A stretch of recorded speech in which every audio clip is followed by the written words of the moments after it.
mag-secret file, ay ilike mo muna ang video na to at mag-subscribe na sa aming YouTube channel. Don't forget to click the notification bell para hindi ka nahuhuli sa latest episode ng DJ Rocky's Secret Files.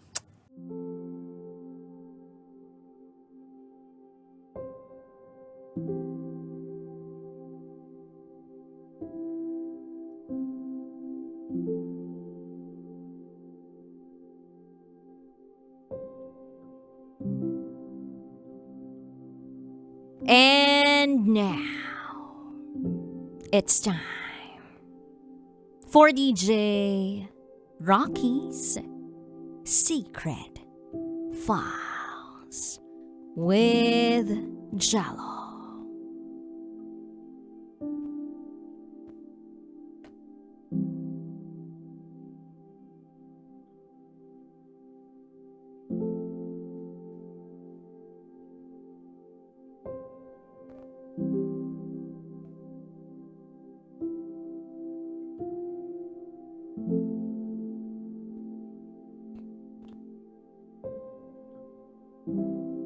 Pagkatapos kaming iwan ng papa ko, babalik siya kasi may sakit siya at walang mag-aalaga sa kanya.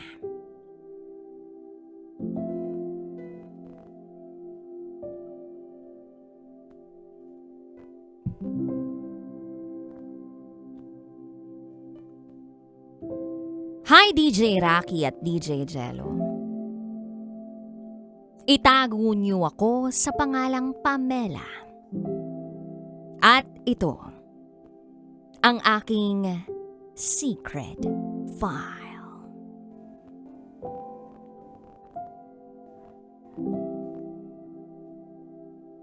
Matagal nang wala ang papa ko sa buhay namin.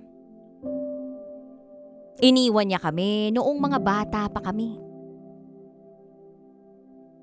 Habang si mama, ang halos mawalan ng lakas sa kakakayod para maitaguyod kaming magkapatid. Parang naglaho na lang na parang bula si papa. Walang paramdam, walang sustento, at lalong walang pakialam sa amin. Lumipas ang maraming taon.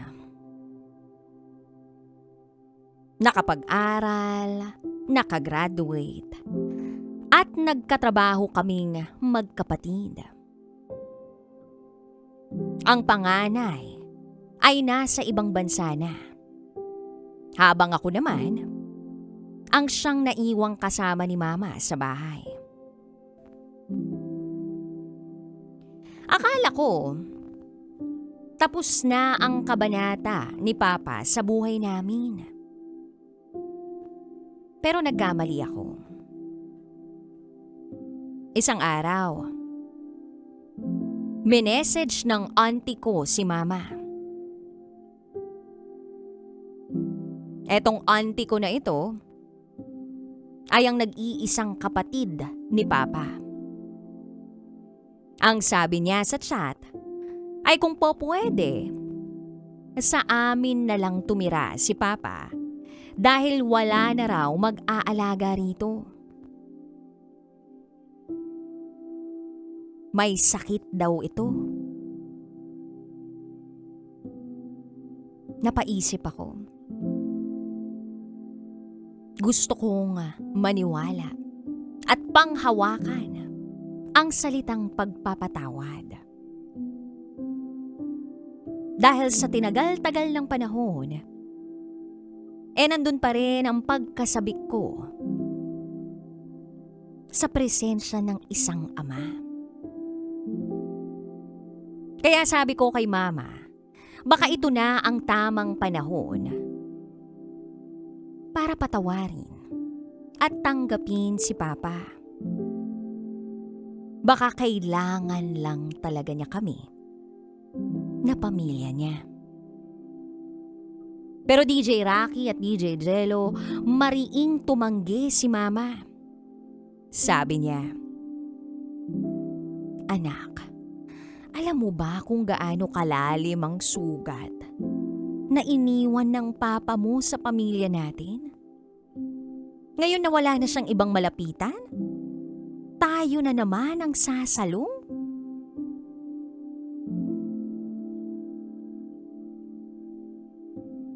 Naisip ko rin naman yun.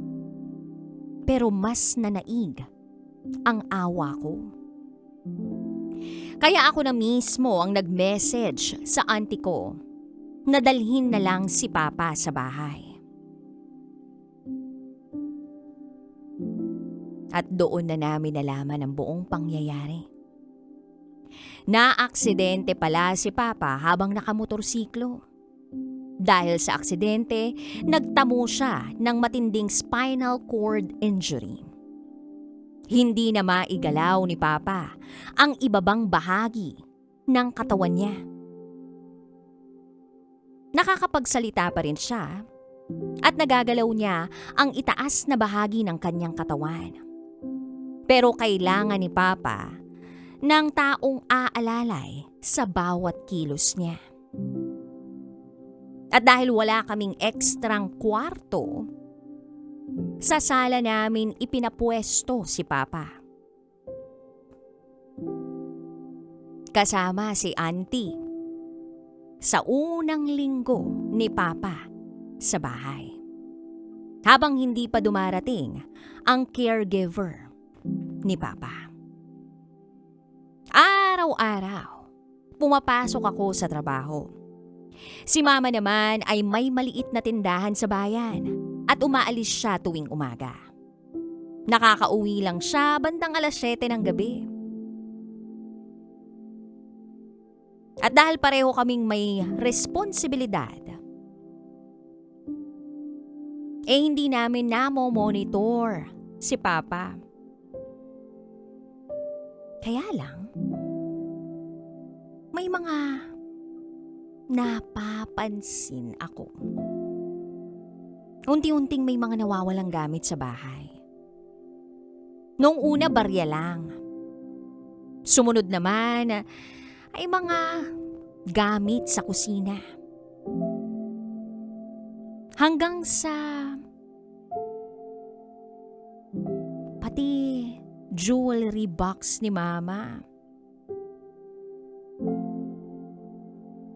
May mga iilang alahas na nawawala.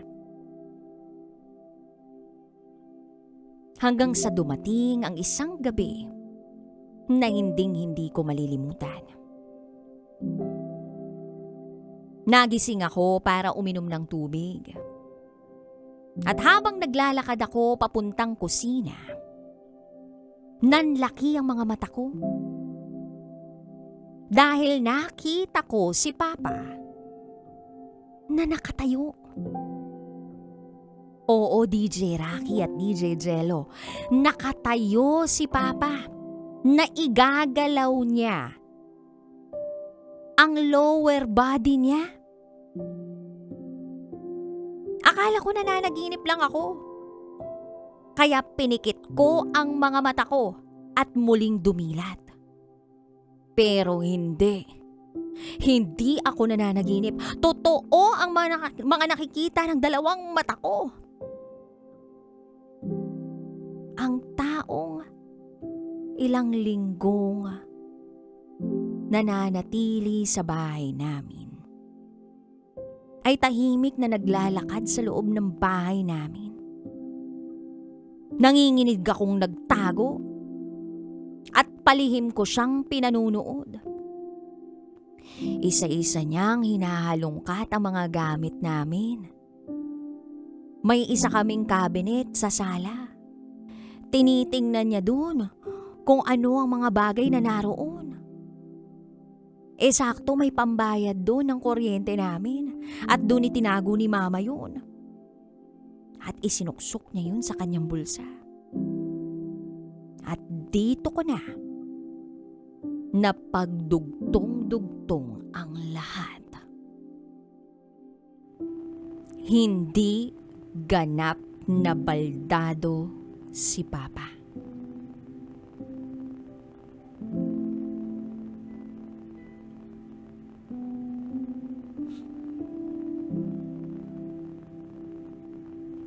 Oo, naaksidente siya.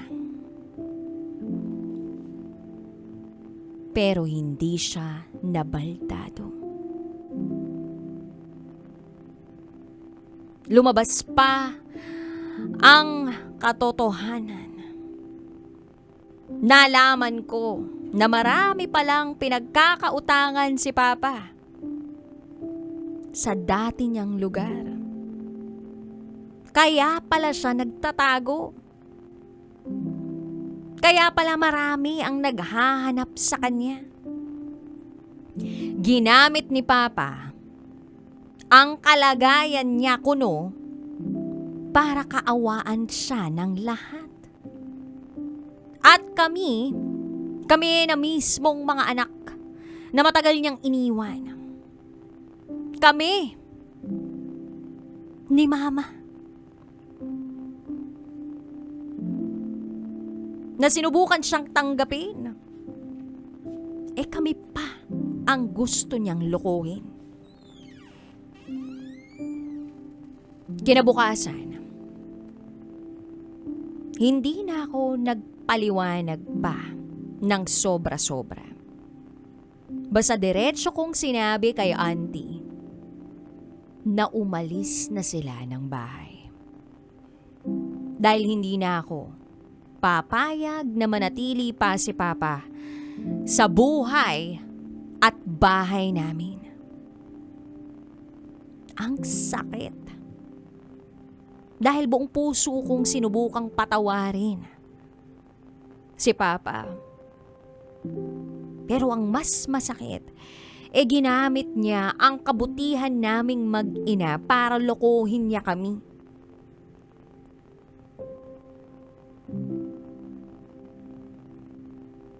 Kaya nga, dito ko napatunayan na hindi lahat ng tao ay nagbabago dahil lang binigyan sila ng pangalawang pagkakataon. At kahit ilang beses mo silang patawarin,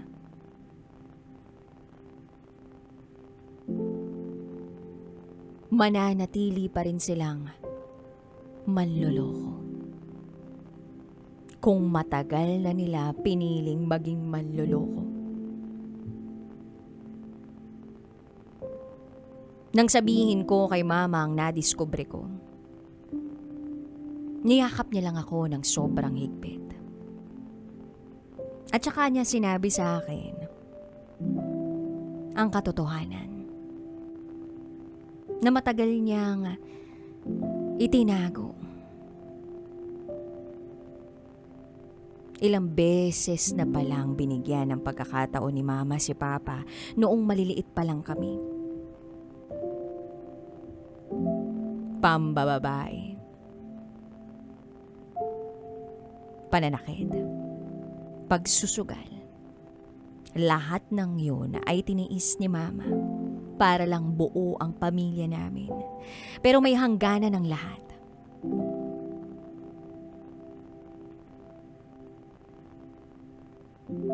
Umabot sa puntong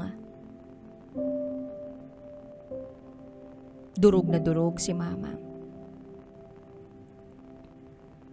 Kaya napagdesisyonan niya na makipaghiwalay na lang kay Papa. At kinalimutan niya na meron isang lalaki sa buhay niya na minsan niyang minahal. Masakit daw yun para sa kanya dahil hindi niya kami mabigyan ng buong pamilya. Pero kesa daw sa mawasak kami ng mga anak niya, kesa sa lumaki kami na merong toxic na kapamilya,